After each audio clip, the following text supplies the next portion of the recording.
Welcome to my channel the lady prophet. ഇന്നത്തെ reading നിങ്ങളുടെ റിലേഷൻഷിപ്പിനെ കുറിച്ചാണ്. നിങ്ങൾ സ്നേഹിക്കുന്ന വ്യക്തി ഇപ്പോൾ നിങ്ങളെക്കുറിച്ച് എന്താണ് തിങ്ക് ചെയ്യുന്നത്, അതുപോലെ അവർ ഈ റിലേഷൻഷിപ്പിനെ ഈ ഒരു സമയത്ത് എങ്ങനെയാണ് വിലയിരുത്തുന്നത്, ഇപ്പോൾ ഈ ഒരു റിലേഷൻഷിപ്പിൽ എന്തൊക്കെയാണ് സംഭവിക്കുന്നതെന്നൊക്കെയുള്ള റീഡിംഗ് ആണ്. അപ്പോൾ ഇതൊരു കളക്റ്റീവ് റീഡിംഗ് ആണ്, ടൈംലെസ് റീഡിംഗ് ആണ്. എപ്പോഴാണോ കാണുന്നത് അപ്പോൾ മുതൽ വാലിഡ് ആയിരിക്കും. കാർഡ്സ് നോക്കാം.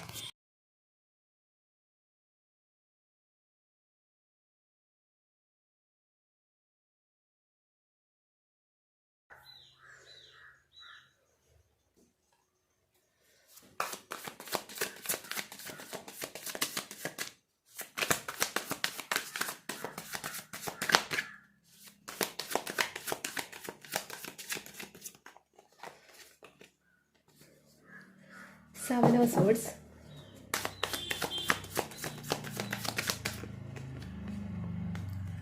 Judgment. സെവൻ ഓഫ് സോൾസും ജഡ്ജ്മെൻറ്റുമാണ് ഫസ്റ്റ് വന്നിരിക്കുന്നത്. ഈ സെവൻ ഓഫ് സോൾസ് കാണിക്കുന്നതെന്ന് വെച്ചാൽ ഒരു ചീറ്റിംഗ് എനർജി കാണിക്കുന്നുണ്ട്, അതുപോലെ ജഡ്ജ്മെൻറ്റും അതിൻ്റെ കൂടെ വന്നിട്ടുണ്ട്. അപ്പോൾ ഈ രണ്ട് കാർഡ് കാണിക്കുന്നത് നിങ്ങളെ ഈ വ്യക്തി ചീറ്റ് ചെയ്യുന്നുണ്ടോ, അല്ലെങ്കിൽ ഈ വ്യക്തി നിങ്ങളെ ചീറ്റ് ചെയ്തിട്ട് പോയതാണോ എന്നുള്ള ഒരു ഡൗട്ടിങ് എനർജിയിലായിരിക്കും നിങ്ങൾ നിൽക്കുന്നത്. അതുകൊണ്ടാണ് ഇവിടെ ജഡ്ജ്മെൻറ്റ് വന്നിരിക്കുന്നത്. അതായത് നിങ്ങൾ ആ വ്യക്തിയെ ജഡ്ജ് ചെയ്യുന്നുണ്ട്.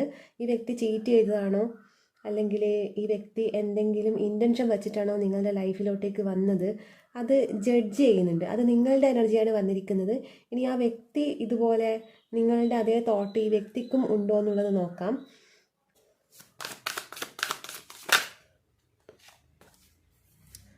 Fool, king of swords, queen of pentacles, five of wands.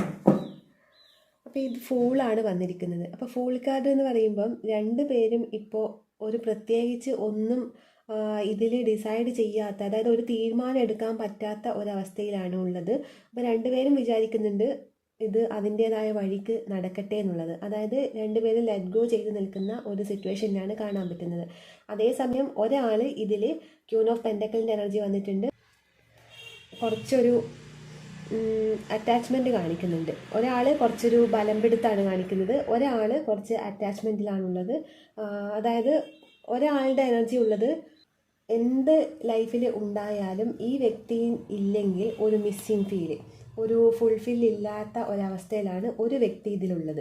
അത് കാണിക്കുന്നത് അവരുടെ എനർജിയാണ്. അതായത് നിങ്ങൾ ആരെക്കുറിച്ചാണോ ഈ റീഡിങ് കാണുന്നത് ആ വ്യക്തിൻ്റെ എനർജിയാണ് ഇത് വന്നിരിക്കുന്നത്. അതായത് നിങ്ങൾ ആ വ്യക്തിയുടെ ലൈഫിൽ ഇല്ലെങ്കിൽ അവർക്ക് എന്ത് ലൈഫിൽ അവർ നേടിയാലും അവർക്ക് അവിടെ ഒരു കംപ്ലീഷൻ ഇല്ല, ഇൻകംപ്ലീറ്റ് ആയിട്ട് നിൽക്കുന്ന ഒരു ഭാഗം അവരുടെ ലൈഫിലുണ്ടാവും. അതാണ് ആ ക്യൂൻ ഓഫ് പെൻറ്റക്കിൾ കാണിക്കുന്നത്. ലൈഫിൽ ഒരുപാട് കാര്യങ്ങൾ അവർ നേടും, ഒരുപാട് കാര്യങ്ങൾ അച്ചീവ് ചെയ്യുന്നതായിട്ട് കാണിക്കുന്നുണ്ട്. പക്ഷെ ഇതാണ് പ്രോബ്ലം, ഒരു കംപ്ലീഷൻ ഇല്ലാത്ത ഒരവസ്ഥ. അതേസമയം ആ വ്യക്തി ഒരു ബലം പിടിച്ച് നിൽക്കുന്നതായിട്ടും കാണിക്കുന്നുണ്ട്. ഒരു തീരുമാനം എടുത്തിട്ടുണ്ട്, ആ തീരുമാനത്തിൽ നിന്ന് പിന്മാറില്ല എന്നുള്ള ഒരു എനർജിയിൽ നിൽക്കുന്നുണ്ട്. ഇത് കൂടുതലും നോ കോണ്ടാക്ട് സിറ്റുവേഷനിലുള്ള ആൾക്കാരെയാണ് കാണിക്കുന്നത്. നിങ്ങൾ തമ്മിൽ വഴക്കുകൾ ഉണ്ടായിട്ടുണ്ടാവാം. ഇവിടെ ഫൈവ് ഓഫ് വോൺസ് അതാണ് കാണിക്കുന്നത്. വഴക്കുകൾ ഉണ്ടായിട്ടുണ്ടാവാം, പക്ഷെ ആ വഴക്കുകൾ രണ്ടുപേരിൽ നിന്നും ഹീലായിട്ട് പോയിട്ടില്ല. അപ്പോൾ അത് ഹീലാവണമെന്നുണ്ടെങ്കിൽ നിങ്ങൾ രണ്ടുപേരും അത് ഹീലാക്കിയേ പറ്റും. ഈ ഫൂൾ എനർജിയിൽ നിൽക്കണം. ഇവിടെ ഫൂൾ കാർഡ് വന്നിട്ടുണ്ട്. അപ്പോൾ ഈ ഫൂൾ എനർജിയിൽ നിൽക്കുമ്പോഴാണ് അത് ഹീലാവുന്നത്. പക്ഷെ രണ്ടുപേർക്ക് ഇവിടെ ഹീലായതായിട്ട് കാണിക്കുന്നില്ല. നിങ്ങൾ തമ്മിൽ എന്ത് കോൺഫ്ലിക്റ്റാണ് ഉണ്ടായത്, അത് ചില സമയം വാക്കുകൾ കൊണ്ട് വേദനിപ്പിച്ചതായിരിക്കാം, അതല്ലെങ്കിൽ ഒരു ഫസ്റ്റ് വന്നിരിക്കുന്ന കാർഡ് ഞാൻ പറഞ്ഞല്ലോ, ഒരു ചീറ്റിംഗ് എനർജി. രണ്ടുപേർക്കും ഒരു ക്ലാരിറ്റി ഇല്ല. രണ്ടുപേർക്കും ഇത് അവരുടെ ഉദ്ദേശം എന്താണ്, നിങ്ങൾക്ക് അവരുടെ ഉദ്ദേശം എന്താണെന്നുള്ളൊരു ക്ലാരിറ്റി ഇല്ല. അതുപോലെ തന്നെ അവർക്കും ഇല്ല, അവരെന്താണ് ഇനി ഇതിൽ തീരുമാനം എടുക്കാൻ പോകുന്നത്, ഒന്നും ഒരു ക്ലാരിറ്റി ഇല്ല. അപ്പോൾ ഈ ഒരു കോൺഫ്ലിക്റ്റ് നടന്നത്, നിങ്ങളുടെ രണ്ടുപേരുടെ ഉള്ളിൽ ഒരു കോൺഫ്ലിക്റ്റ് നടക്കുന്നുണ്ട്. അതിൽ ഹീലിംഗ് സംഭവിക്കാത്തത് കൊണ്ടാണ് അങ്ങനെയുള്ള ഡൗട്ടിങ് എനർജി വരുന്നത്.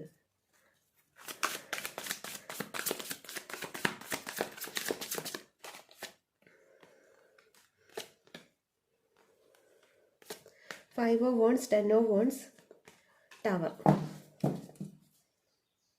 Bottom of the duck three of pentacle ആണ് വന്നിരിക്കുന്നത്. അപ്പോൾ ഈ ത്രീ ഓഫ് പെൻറ്റക്കിൾസ് ഒരു തേർഡ് പാർട്ടി സിറ്റുവേഷൻ കാണിക്കുന്നുണ്ട്. പക്ഷേ അവരുടെ ലൈഫിൽ ഇപ്പോൾ ഒരു തേർഡ് പാർട്ടി ഉണ്ട്. അതുകൊണ്ടായിരിക്കാം നിങ്ങളുടെ ഒരു റിലേഷൻഷിപ്പ് ബ്രേക്കപ്പ് ആയിട്ട് പോയിട്ടുണ്ടാവുക. ഇവിടെ ടവർ കാർഡ് കാണിക്കുന്നതാണ്. അവരുടെ ഒരു നിങ്ങളുടെ റിലേഷൻഷിപ്പിൽ ഇപ്പം എന്ത് ബ്രേക്കപ്പ് സിറ്റുവേഷൻ വന്നാലും, അതായത് മുന്നേ ഉള്ള സാഹചര്യത്തിൽ നിന്ന് എന്തോ കാര്യങ്ങൾ ബ്രേക്ക് ആയിട്ടുണ്ട്.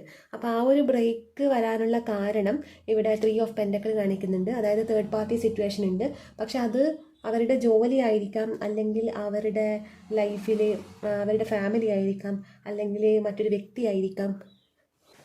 പക്ഷേ ഇപ്പോൾ അവരുടെ ഒരു സിറ്റുവേഷൻ എന്ന് പറയുന്നത് ഈ തേർഡ് പാർട്ടി അവർക്ക് ഒരു ബേർഡനായിട്ട് മാറിയിട്ടുണ്ട്. അതാണ് ഇവിടെ 10 ഓഫ് വോൺസ് കാണിക്കുന്നത്. അവർക്കൊരു ബേർഡനായിട്ട് മാറിയിട്ടുണ്ട്. അപ്പോൾ ഇതാണ്ടോ, ഈ 10 ഓഫ് വോൺസ് അവർക്ക് ബേർഡനായിട്ട് മാറിയിട്ടുണ്ട് എന്നുള്ളതാണ് കാണിക്കുന്നത്. അതുകൊണ്ട് തന്നെ ആ ഒരു കണക്ഷൻ ഇവിടെ ടവർ കാർഡ് വന്നിട്ടുണ്ട്. ഈ ഒരു കണക്ഷൻ, ഈ 10 ഓഫ് വോൺസും ടവറും, അതായത് 10 ഓഫ് വോൺസ് അവർക്ക് ബേർഡനായിട്ട് മാറിയിട്ടുണ്ട്. ഈ ടവർ അവരുടെ ലൈഫിൽ നിന്ന് എന്നേക്കുമായിട്ട് ആ തേർഡ് പാർട്ടി സിറ്റുവേഷൻ മാറിപ്പോകുന്നതായിട്ടാണ് കാണിക്കുന്നത്. അപ്പോൾ നിങ്ങൾക്കിടയിൽ എന്ത് തേർഡ് പാർട്ടി ഉണ്ടായാലും അത് ഇപ്പോൾ എൻഡായി പോകുന്നു എന്നുള്ളതാണ് ഇവിടെ കാണാൻ പറ്റുന്നത്. അത് കംപ്ലീറ്റ് ആയിട്ട് നിങ്ങളുടെ രണ്ടുപേരുടെയും ഇടയിൽ നിന്നും ആ തേർഡ് പാർട്ടി സിറ്റുവേഷൻ പോകുന്നു. അതായത് ആ ആൾക്ക്, നിങ്ങളുടെ വ്യക്തിക്ക് ഈ തേർഡ് പാർട്ടി ഇപ്പം ബേർഡനായിട്ട് മാറിയിട്ടുണ്ട് എന്നുള്ളതാണ് കാണാൻ പറ്റുന്നത്.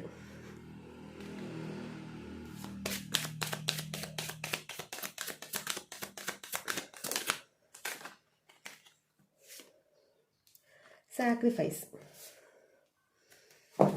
ഈ സാക്രിഫൈസ് കാണിക്കുന്നതെന്ന് വെച്ചാൽ അവർ ഒരുപാട് ഇപ്പോൾ തേർഡ് പാർട്ടിയോടുള്ള സാക്രിഫൈസാണ് കാണിക്കുന്നത്. തേർഡ് പാർട്ടിയിൽ അവരൊരുപാട് സാക്രിഫൈസ് ചെയ്തിട്ടുണ്ട്. പക്ഷെ ആ സാക്രിഫൈസ് ചെയ്തിട്ടുണ്ടെങ്കിലും അതിനൊന്നും അവരിപ്പോൾ അതിൽ ഗിൽറ്റ് ചെയ്യുന്നുണ്ട്. അവർക്ക് ഭയങ്കര കുറ്റബോധം തോന്നുന്നുണ്ട്. എന്തിനാണ് ഇങ്ങനെ ഒന്നിന് വേണ്ടിയിട്ട് ഞാൻ ഇത്രയും എൻ്റെ പലതും ഞാൻ സാക്രിഫൈസ് ചെയ്തിട്ടുണ്ട് എന്നുള്ളൊരു ചിന്തയാണ് ആൾക്ക്. മേ ബി ആ വ്യക്തിക്ക് വേണ്ടിയിട്ടായിരിക്കാം ഈ നിങ്ങളുടെ പേഴ്സൺ പല കാര്യങ്ങളും സാക്രിഫൈസ് ചെയ്തിട്ടുണ്ടാവുക. അപ്പോൾ അതിൽ ഇപ്പോഴും ആ വ്യക്തിക്ക് ഇപ്പോൾ കുറ്റബോധം തോന്നിയിട്ടുണ്ട്. ആ കുറ്റബോധമാണ് നേരത്തെ കണ്ട 10 ഓഫ് വോൺസ് എന്ന് പറയുന്ന എനർജി. അതായത് ആൾക്ക് ഓവർ ബേർഡനായിട്ട് ഇപ്പോൾ തേർഡ് പാർട്ടി സിറ്റുവേഷൻ വന്നിട്ടുണ്ട് എന്നുള്ളതാണ് കാണിക്കുന്നത്.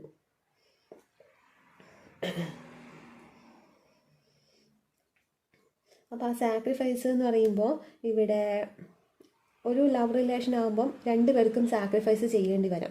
അതും ഇവിടെ കാണിക്കുന്നുണ്ട്. പക്ഷേ ഇവിടെ ഈ ഒരു നേരത്തെ എടുത്ത സ്പ്രെഡ് വെച്ചിട്ട് ഇത് റീഡ് ചെയ്യുമ്പോൾ അങ്ങനെയുള്ള മീനിങ് അല്ല വരുന്നത്. ഇത് തേർഡ് പാർട്ടിയെ ലൈഫിൽ നിലനിർത്താൻ വേണ്ടിയിട്ട് ഈ വ്യക്തി പല സാക്രിഫൈസും ചെയ്തിട്ടുണ്ട്. അതിൽ കുറ്റബോധം ഇപ്പോൾ ഈ വ്യക്തിക്ക് തോന്നുന്നുണ്ട് എന്നുള്ളതാണ് കാണിക്കുന്നത്. തേർഡ് പാർട്ടിയിൽ നിന്നും എങ്ങനെയെങ്കിലും രക്ഷപ്പെട്ടാൽ മതി എന്നുള്ള ഒരു എനർജിയിലാണ് ഇപ്പോൾ ഈ വ്യക്തി നിൽക്കുന്നത്.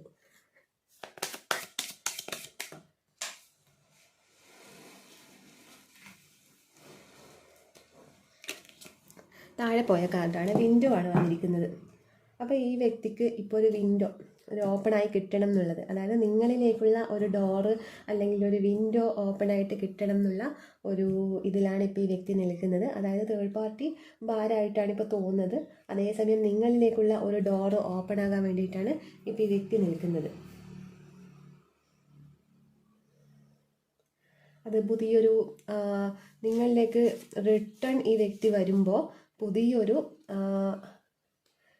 ലവ് റിലേഷൻ എന്നേക്കുമായിട്ട് കീപ്പ് ചെയ്യാൻ വേണ്ടിയിട്ടാണ് ഈ വ്യക്തി ആഗ്രഹിക്കുന്നത്.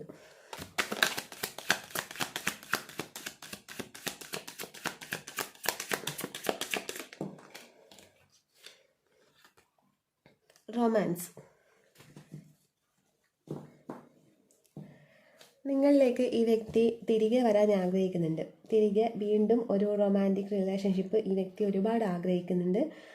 അത് നിങ്ങളിലേക്ക് വരുമ്പോൾ, ഈ വ്യക്തി ഇനി നിങ്ങളിലേക്ക് തിരിച്ചു വരുമ്പോൾ നിങ്ങൾക്കൊരു സർപ്രൈസ് തരണം എന്നുള്ള രീതിയിലാണ്, ഭയങ്കര സർപ്രൈസ്ഡായിട്ട് വരണം എന്നുള്ള ഒരു ഇതിലാണ് ഈ ആൾ നിൽക്കുന്നത്. പക്ഷെ ആൾക്ക് ഒരു പേടിയുണ്ട്.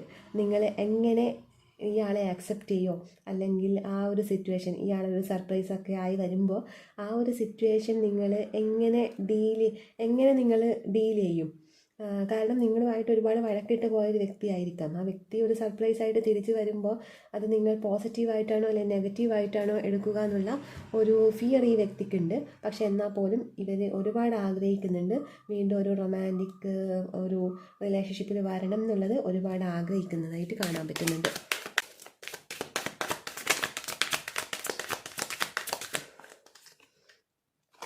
ഡ്രീംസ്. നിങ്ങൾക്ക് നിങ്ങൾക്ക് നിങ്ങളുടെ ഡ്രീംസിൽ ഈ വ്യക്തിയെ കാണാൻ പറ്റുന്നുണ്ടാവാം. അപ്പോൾ ഈ ഒരു ഡ്രീംസ് എന്ന് പറയുന്ന ഒരു കാർഡിൽ ഈ വ്യക്തി നിങ്ങളെക്കുറിച്ച് തിങ്ക് ചെയ്യുമ്പോഴായിരിക്കാം നിങ്ങളുടെ ഡ്രീംസിൽ ഈ വ്യക്തി വരുന്നത്. അപ്പോൾ നിങ്ങൾക്ക് ഈ ആളുമായിട്ട് അല്ലെങ്കിൽ ഈ റിലേഷൻഷിപ്പുമായിട്ട് എന്തെങ്കിലും ഡൗട്ട് ഉണ്ടെങ്കിൽ അത് ഡ്രീമിലൂടെ മേ ബി നിങ്ങൾക്കതിൻ്റെ ആൻസർ കിട്ടുന്നുണ്ടാവാം. അപ്പം നിങ്ങൾക്കത് സീക്ക് ചെയ്യാൻ പറ്റും. നിങ്ങൾ എന്താണ് ഈ റിലേഷൻഷിപ്പിനെ കുറിച്ച് സീക്ക് ചെയ്യുന്നത്, കണ്ടെത്താൻ ശ്രമിക്കുന്നത്, അല്ലെങ്കിൽ ഈ വ്യക്തിയെക്കുറിച്ച് നിങ്ങൾ എന്താണോ കണ്ടെത്താൻ ശ്രമിക്കുന്നത്, അപ്പോൾ അത് നിങ്ങൾക്ക് ഡ്രീംസിലൂടെ കിട്ടും. ഈ വ്യക്തി നിങ്ങളെ ചിന്തിക്കുമ്പോൾ, നിങ്ങളെക്കുറിച്ച് ചിന്തിക്കുമ്പോൾ, അല്ലെങ്കിൽ നിങ്ങളുമായിട്ട് ഒരു ബോണ്ട് ഈ വ്യക്തിക്ക് ഫീൽ ചെയ്യുമ്പോൾ നിങ്ങൾക്ക് അത് ഡ്രീംസിലൂടെ നിങ്ങൾക്കും കൂടി വരുന്നുണ്ട് എന്നുള്ളതാണ്. ആ വ്യക്തിൻ്റെ തോട്ട്സ് നിങ്ങൾക്കും കൂടി ഡ്രീംസിലൂടെ വരുന്നുണ്ട് എന്നുള്ളതാണ് കാണിക്കുന്നത്. ഈ വ്യക്തിയെ നിങ്ങൾ സ്വപ്നം കാണുന്നുണ്ടാവാം. അപ്പോൾ ആ സ്വപ്നം കാണുമ്പോൾ അതിൻ്റെ മീനിങ്, അതായത് ഒരു പ്രാവശ്യം സ്വപ്നം കാണുന്നതല്ല, റിപ്പീറ്റായിട്ട് ഈ വ്യക്തിയെക്കുറിച്ച് ഇങ്ങനെ ഡ്രീം നിങ്ങൾ കാണുന്നുണ്ടെങ്കിൽ അതിൻ്റെ മീനിങ് അവർ നിങ്ങളെക്കുറിച്ച് ചിന്തിക്കുന്നുണ്ട്, അവർക്ക് നിങ്ങളുമായിട്ട് ഒരു ബോണ്ട് ഫീൽ ചെയ്യുന്നുണ്ട് എന്നുള്ളതാണ്. അത് നിങ്ങൾ രണ്ടുപേരും ഒരു കണക്റ്റഡ് ആയതുകൊണ്ടായിരിക്കാം. മേ ബി ഇതൊരു സോൾമേറ്റ് കണക്ഷൻ ആയിരിക്കാം. അതുകൊണ്ടായിരിക്കാം ഒരു കണക്ഷൻ രണ്ടുപേർക്കും ഫീൽ ചെയ്യുന്നുണ്ട്. അത് ഡ്രീംസിലൂടെയാണ് നിങ്ങൾക്ക് വരുന്നത്.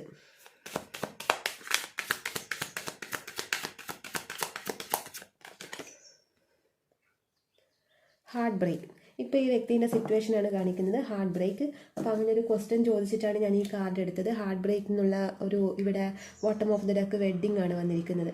അപ്പോൾ എന്താണെന്ന് വെച്ചാൽ ഈ ഹാർട്ട് ബ്രേക്ക് കാണിക്കുന്നത് ഇപ്പോൾ ആ വ്യക്തിയുടെ സിറ്റുവേഷനാണ്. ആ വ്യക്തി ആകെ ഡൗൺ ആയിട്ടാണുള്ളത്. നിങ്ങളുമായിട്ട് വഴക്കിട്ട് പോയി, തേർഡ് പാർട്ടിക്ക് വേണ്ടിയിട്ട് പല കാര്യങ്ങളും സാക്രിഫൈസ് ചെയ്തു. എന്നാൽ തേർഡ് പാർട്ടീൻ്റെ ഭാഗത്തുനിന്ന് തിരിച്ചടിയാണ് ഈ വ്യക്തിക്ക് കിട്ടിക്കൊണ്ടേയിരിക്കുന്നത്. അതുകൊണ്ട് തന്നെ തേർഡ് പാർട്ടി ഇപ്പം ബാഡായിട്ട് ഫീൽ ചെയ്യുന്നു, നിങ്ങളും പോയി. അപ്പോൾ ഇപ്പോൾ ഒന്നുമില്ലാത്തൊരവസ്ഥയിൽ ഹാർട്ട് ബ്രേക്ക് ആയിട്ട് നിൽക്കുന്നതായിട്ടാണ് കാണിക്കുന്നത്. പക്ഷേ ആ വ്യക്തി വിചാരിക്കുന്നത് ഹാർട്ട് ബ്രേക്കും ഒരു നമ്മുടെ ലൈഫിൻ്റെ ഒരു ഭാഗമാണ്, അതും കടന്നു പോകും. അതും കടന്നു പോയിട്ട് നിങ്ങളുമായിട്ട് ഒരു വെഡ്ഡിങ് ഈ വ്യക്തിക്ക് ഉണ്ടാവുന്നുള്ള ഒരു ശുഭപ്രതീക്ഷയിലാണ് ഈ വ്യക്തിയെ കാണാൻ പറ്റുന്നത്. അതായത് ഈ ഒരു സിറ്റുവേഷൻ ഇപ്പോൾ ഹാർട്ട് ബ്രേക്ക് സിറ്റുവേഷനിലാണ് നിൽക്കുന്നത്, പക്ഷെ അത് കടന്നു പോകും, ഇതൊക്കെ ലൈഫിൻ്റെ ഭാഗമാണ്, ഇതൊക്കെ എല്ലാവരുടെയും ലൈഫിൽ ഉണ്ടാവുന്നുള്ള ഒരു സമാധാനത്തിലാണ് ആ വ്യക്തി നിൽക്കുന്നത്. എന്നിട്ട് ഈ വ്യക്തി ഒരു ശുഭപ്രതീക്ഷയുണ്ട്, ഇതും കടന്നു പോകും, ഈ സമയവും കടന്നു പോകും. എന്നിട്ട് ഒരു വെഡ്ഡിങ് നിങ്ങളുമായിട്ട് പോസിബിൾ ആണ് എന്നുള്ള ഒരു, അല്ലെങ്കിൽ വെഡ്ഡിങ് കാർഡ് ഇവിടെ വന്നിട്ടുണ്ട്, അതൊരു കമ്മിറ്റ്മെൻറ്റിനെ കാണിക്കുന്നതാണ്. അപ്പോൾ അങ്ങനെ നിങ്ങളുമായിട്ട് ഒരു കമ്മിറ്റ്മെൻറ്റ് വീണ്ടും പോസിബിൾ ആണ് എന്നുള്ള ഒരു പ്രതീക്ഷയിലാണ് ഈ വ്യക്തി ഇപ്പം നിൽക്കുന്നതായിട്ട് കാണാൻ പറ്റുന്നത്. അപ്പോൾ ഇവരുടെ ഓവറോൾ എനർജി വന്നിരിക്കുന്നത് നിങ്ങളുമായിട്ട് എന്തെങ്കിലും വഴക്കിട്ട്, അതായത് തേർഡ് പാർട്ടി സിറ്റുവേഷനിൽ പെട്ടുപോയിട്ട് നിങ്ങൾ തമ്മിൽ ബ്രേക്കപ്പ് ആയിട്ടുണ്ടെങ്കിൽ ഇപ്പോൾ ആ വ്യക്തിയുടെ സിറ്റുവേഷനൊക്കെ കംപ്ലീറ്റ് മാറിയിട്ടാണുള്ളത്, നിങ്ങളിലേക്ക് തിരികെ വരണം എന്നുള്ള ഒരു എനർജിയിലാണ് നിൽക്കുന്നത്. മാത്രമല്ല ഇപ്പോഴുള്ള സിറ്റുവേഷനൊക്കെ ലൈഫിൻ്റെ ഭാഗമാണെന്നുള്ള ഒരു സ്വയം സമാധാനത്തിലാണ് നിൽക്കുന്നത്. അങ്ങനെ ഒരു പ്രതീക്ഷയുണ്ട്, വീണ്ടും നിങ്ങളായിട്ടൊരു കമ്മിറ്റ്മെൻറ്റ് ഉണ്ടാവും എന്നുള്ള ഒരു പ്രതീക്ഷയിലാണ് ഈ വ്യക്തി നിൽക്കുന്നത്. അപ്പോൾ ഇതാണ് നിങ്ങളുടെ റീഡിംഗ്. ഇഷ്ടപ്പെട്ടെങ്കിൽ ലൈക്ക് ചെയ്യുക, കമൻറ്റ് ചെയ്യുക.